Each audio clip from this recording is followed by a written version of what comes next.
நம்மளுடைய கேகேஎம் ப்ராடக்ட்டில் வெறும் மிளகாத்தூள், குழம்புத்தூள், சாம்பார் பொடி, வத்தக்குழம்பு பொடி, ரசப்பொடி, கறி மசாலா பொடி, கருப்பு கவுனி அரிசி கஞ்சி மிக்ஸ், கருப்பு உளுந்து கஞ்சி மிக்ஸ், சிறுதானிய சப்பாத்தி மாவு, சிறுதானிய அடமாவு, சிவப்பரிசி இடியாப்ப மாவு, வேர்க்கடலை பருப்பு சாதப்பொடி, பருப்பு பொடி, கொள்ளு பருப்பு பொடி, சுண்டவத்தல் சாதப்பொடி, இட்லி மிளகா பொடின்னு எல்லாம் தயாரித்து கொடுத்துட்டு எந்த கலரோ கெமிக்கலோ சேர்க்காமல் கொடுத்துட்ருக்கோம். வேணுங்கிறவங்க ஸ்க்ரீனில் தெரிகிற வாட்ஸ்அப் நம்பருக்கு ஆர்டர் பண்ணி வாங்கிக்கோங்க. இந்த வீடியோ பார்க்குற எல்லாருக்கும் வணக்கம்.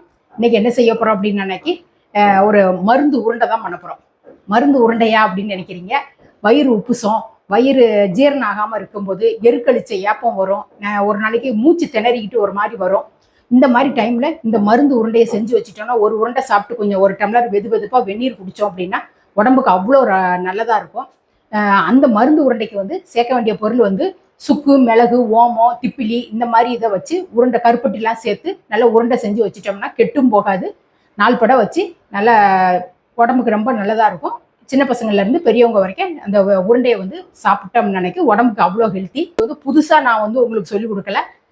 நம்ம பாட்டி காலத்தில் நம்ம பாட்டியெல்லாம் உரலில் போட்டு நல்லா வறுத்து போட்டு உரலில் போட்டு இடித்து இந்த மாதிரி மருந்து உருண்டையெல்லாம் செஞ்சு வச்சுட்டு தான் இருந்தாங்க.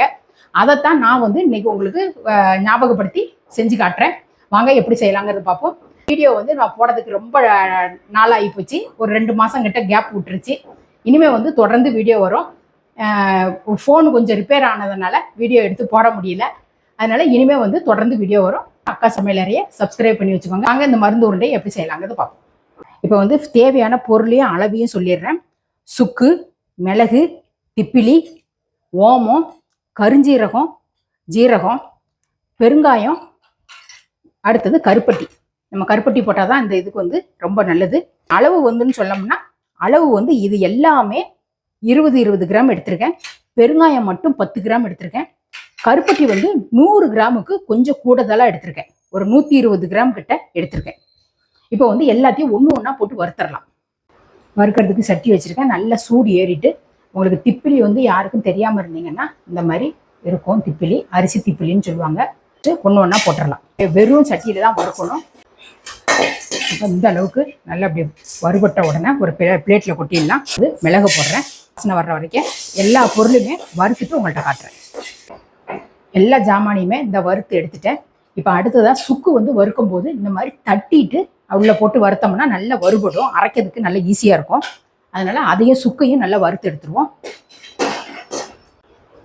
சுக்கு இந்த அளவுக்கு சூடு ஏறினதுக்கப்புறம் இதே தட்டில் கொட்டிடலாம். நம்ம ஒரு 1/2 ஸ்பூன் கிட்ட நல்லெண்ணெய் சேர்க்குறேன். பெருங்காயத்தை நான் கட்டி பெருங்காயமாக இருக்கிறதுனால அப்படியே கொஞ்சம் பொரிச்சு எடுத்துக்க போகிறேன். நீங்கள் தூள் பெருங்காயமாக இருந்தால் அப்படியே அந்த பவுடரோட போட்டு உள்ளே போட்டு அரைச்சிக்கலாம். இந்த பெருங்காயம் இந்த அளவுக்கு இந்த மாதிரி பொரிஞ்சு வரணும். நல்லா பொரிஞ்சாதான் பவுடர் ஆகும். இந்த பெருங்காயமும் இந்த அளவுக்கு இப்படி பொரிஞ்சதுக்கு அப்புறமா அதே பிளேட்டில் கொட்டிட்டு ஆற வச்சுட்டு மிக்ஸி ஜாரில் போட்டு பவுடர் பண்ணி எடுத்துகிட்டு வந்துடலாம். அந்த வறுத்து வச்ச இது எல்லாத்தையுமே இந்த அளவுக்கு நல்ல பவுடரை நல்லா நைஸாக அரைச்சி எடுத்துக்கணும். எடுத்துட்டு இந்த கருப்பட்டியை நல்லா இடித்து வச்சுருக்கேன். அதில் கொஞ்சம் கொஞ்சமாக சேர்த்து அதோடு சேர்த்து அரைச்சிக்கலாம். ஃபஸ்ட்டு கொஞ்சம் போட்டு அரைப்போம். அதுக்கடுத்து கொஞ்சம் அப்படியே சேர்ந்து வரும்போது திருப்பி கொஞ்சம் போட்டு அரைக்கலாம். இதை அரைச்சிட்டு காட்டுறேன். அப்படியே கொஞ்சம் கொஞ்சமாக வெல்லத்தை சேர்த்து இந்த மாதிரி அரைச்சி எடுத்தாச்சு. எல்லாத்தையும் நல்லா மிக்ஸ் பண்ணி கலந்து விட்டுருவோம்.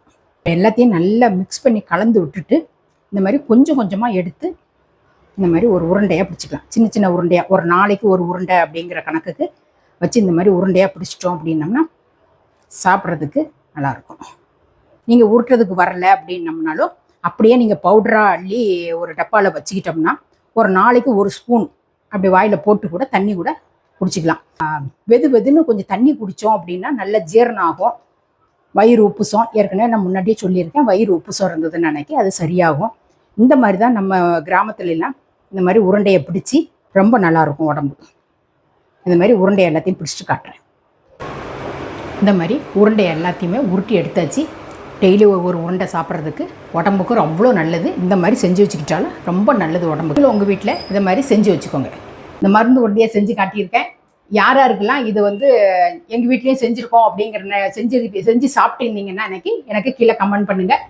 தெரியாத சின்ன பசங்களுக்கெல்லாம் இதை கற்றுக்கிட்டு நம்ம வீட்டில் செஞ்சு வச்சுக்கிட்டோம் அப்படின்னு நம்ம நோய் இல்லாமல் நம்ம மாத்திரை ஜீரணம் ஆகலை அப்படின்னு சொல்லி நம்ம கடையில் போய் மெடிக்கலில் போய் மாத்திரையை வாங்கிட்டு எல்லாத்தையும் போட்டுக்கிட்டு இந்த மாதிரி இதெல்லாம் இருக்காமல் இந்த மாதிரி செஞ்சு வச்சுட்டு உடம்பை ஆரோக்கியமாக வச்சுக்கலாம். இதே மாதிரி அடுத்த ஒரு சூப்பரான ஒரு வீடியோவில் நான் உங்களை சந்திக்கிறேன். நன்றி, வணக்கம்.